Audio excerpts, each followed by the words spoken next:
Hello guys, welcome to our new video. So Bigg Boss అయితే ఒక పెద్ద భారీ సెటప్ వేసి మరి టాస్క్ అయితే పెట్టిండ్రు. అందులో గ్రీన్ రెడ్ అనేది ఒకటి ఉంటుంది. అది ఎవరి దిక్కు తిప్పితే వాళ్ళైతే అవుట్ అవుతారు.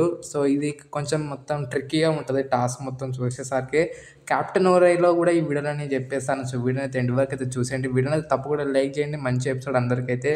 టాస్క్ బాగానే ఉంది. బాహుబలి షెట్లో రాజమాతకి అది వేస్తాడు చూడు, బాహుబలిలో సెట్ వేసినట్టు బిగ్ బాస్లో కూడా బాగానే సెట్ వేసిండు మన బిగ్ బాస్ వాడు. సో బిగ్ వీడియో అయితే స్టార్ట్ చేసేద్దాం. ప్రమోద్ చూసుకుంటే ఇక్కడ ఇమాన్యుల్ బర్ని ఒప్పుకోరు పోనీకి. ఇక్కడ వచ్చేసి సంజన, దివ్య వీళ్ళిద్దరు వెళ్తారు. కళ్యాణ్ కరెక్ట్గా చేసేస్తాడు, సంజన గారు దివ్య గారు పోతారని.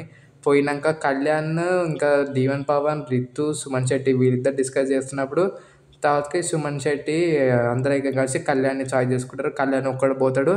ఆ తర్వాత సంజన, దివ్య ఇద్దరు ఏకం కలిసి కళ్యాణ్ దిక్కు నూకుతారు. ఆఖరికి కళ్యాణ్ ఓడిపోతాడంట ఆ టాస్క్లోనే. కళ్యాణ్ దిక్కు మొత్తానికి పడిపోతుందంట.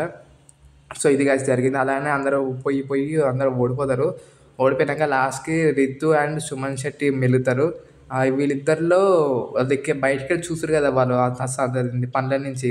సో వాళ్ళకి చక్కగా కనబడక సుమన్ శెట్టి విన్నర్ అని ఒకళ్ళు చెప్తారంట. వాళ్ళు చెప్పారు మనకు తెలియదు కానీ సుమన్ శెట్టి విన్నర్ అని చెప్తే తర్వాతకి మళ్ళీ వరుతారంట ఓలో రితు.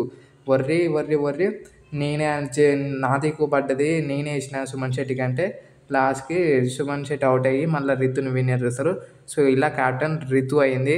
చూసిరా డీవన్ పవన్, కళ్యాణ్ వాళ్ళ పేర్లు చెప్పుకొని లాస్ట్కి మిగిలింది సుమన్ శెట్టి, దివ్య అంట. సుమన్ శెట్టి, రితు అంట. సో అతని పక్కల వాళ్ళిద్దరు మిగులుతారు, ఇతర పక్కల ఇమాన్యుల్ బర్ని మిగులుతారు. ఆఖరికి రితు మిగులుతుంది. సో రితు క్యాప్టెన్ అయింది.